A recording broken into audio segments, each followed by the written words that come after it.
Om Swastiastu. Saya Nilai Putu Ayudita Widyasari, NIM 1702551009 dari Program Studi Sarjana Kedokteran Gigi dan Profesi Dokter Gigi, Fakultas Kedokteran Universitas Udayana. Kali ini saya akan menjelaskan beberapa teknik suturing yang digunakan dalam bidang kedokteran. Jadi yang pertama yang saya akan jelaskan yaitu definisi suturing, lalu diikuti dengan tujuan suturing itu sendiri, yang ketiga alat dan bahan, serta yang terakhir yaitu ada teknik suturing dan indikasinya. Jadi yang pertama yaitu pengertian mengenai suturing atau penjahitan.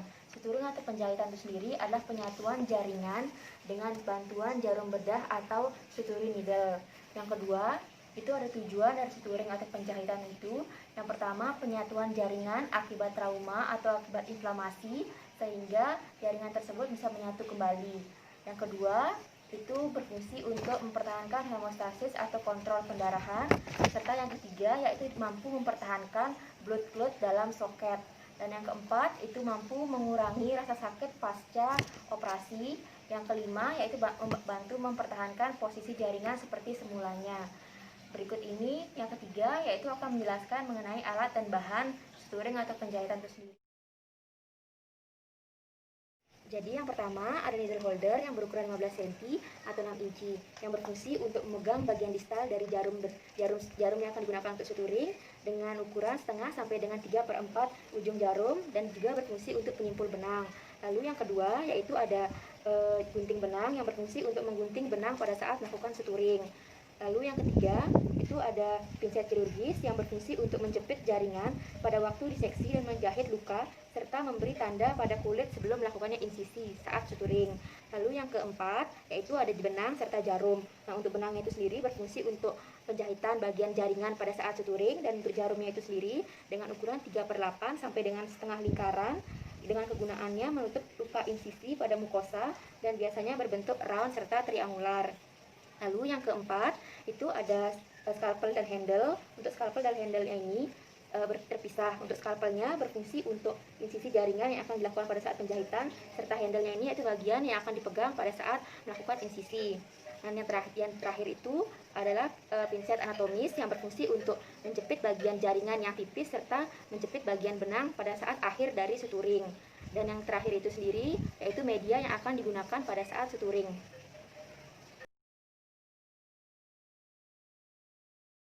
Jadi, untuk jenis suturing yang pertama yaitu simple interrupted suturing, di mana penjahitan yang paling umum digunakan dengan teknik penjepitan, yaitu teknik di mana tepi luka dengan satu jahitan, lalu dilakukan penyimpulan, lalu benang tersebut digunting. Dan teknik ini paling umum digunakan di bidang kedokteran gigi. Untuk indikasinya, yang pertama penjahitan pada rongga mulut, penutupan flap pasca pencabutan gigi seperti impaksi, lalu yang kedua, luka pada daerah tegangan yang besar, dan yang ketiga, luka dengan penutupan yang kuat.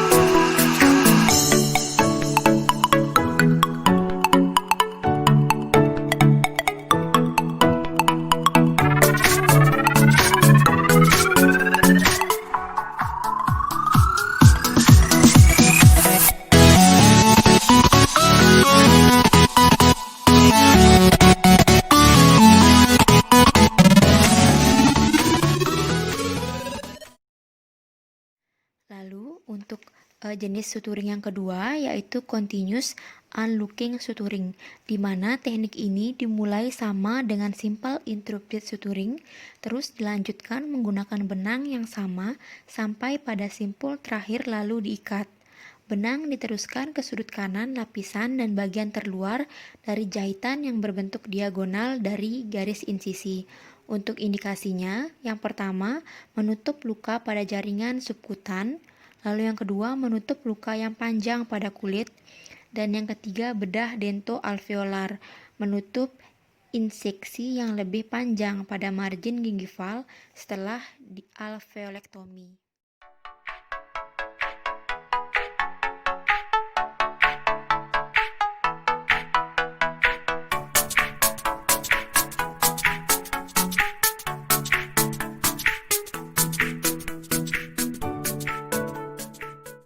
Lalu untuk jenis ketiga yaitu di mana adanya continuous looking suturing atau interlocking. Pada teknik continuous looking suturing ini, jahitan dibuat sebelumnya akan tetap kencang walaupun tidak ditarik. Teknik interlocking atau penguncian ini dilakukan dengan cara jarum dan benang melewati tiap lingkaran. Pola jahitan simple continuous sebelum diikatkan. Lalu untuk indikasinya, yang pertama penutupan margin gingiva setelah alveolektomi, yang kedua pembedahan insisi yang panjang, serta yang ketiga untuk area yang luas atau laserasi yang besar.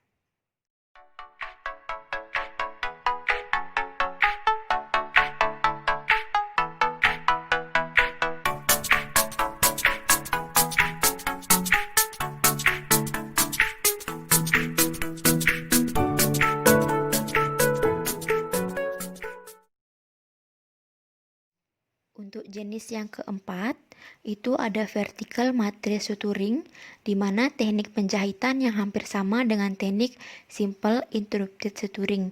Perbedaannya, penambahan penetrasi jarum jahit pada tepi luka yang berfungsi untuk memaksimalkan eversi luka, di mana meminimalisir adanya dead space dan meminimalisir tekanan yang melewati luka.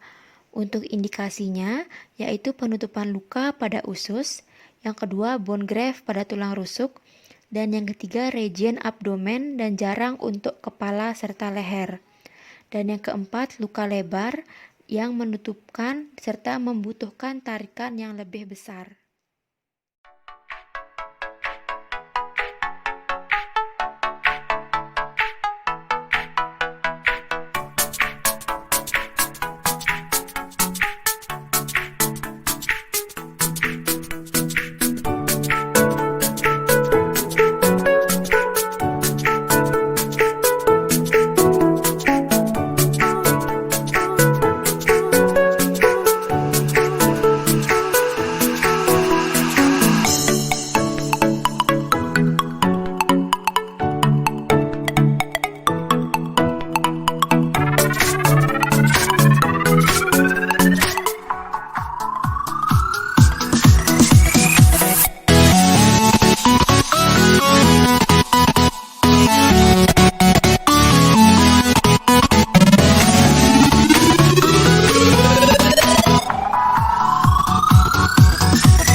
Lalu untuk teknik selanjutnya yaitu ada horizontal matrix suturing, di mana teknik ini dengan menginsersikan needle pada kulit dengan jarak 5 mm sampai dengan 1 cm dari batas luka.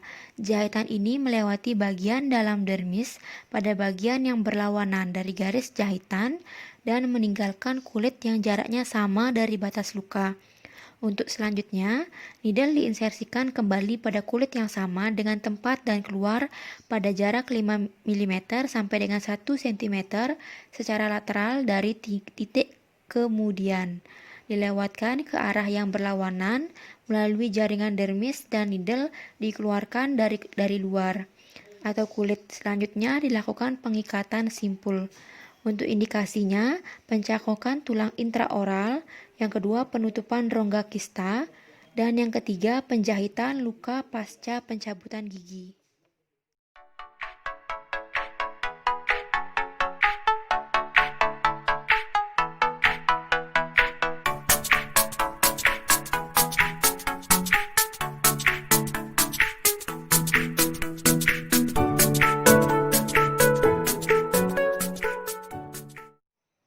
Untuk jenis luka selanjutnya yaitu jenis luka berbentuk triangular, di mana dengan teknik yang sama yaitu simple interrupted suturing.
Untuk jenis luka selanjutnya yaitu jenis luka trapezoidal, di mana dengan menggunakan teknik suturing yang sama yaitu teknik simple interrupted suturing.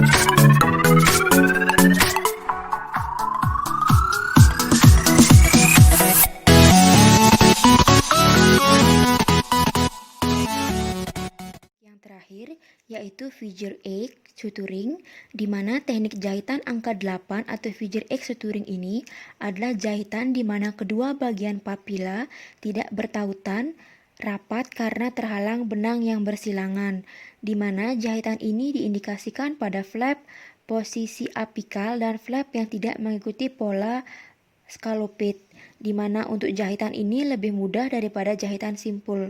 Indikasinya untuk penutupan luka pasca ekstraksi atau pencabutan gigi.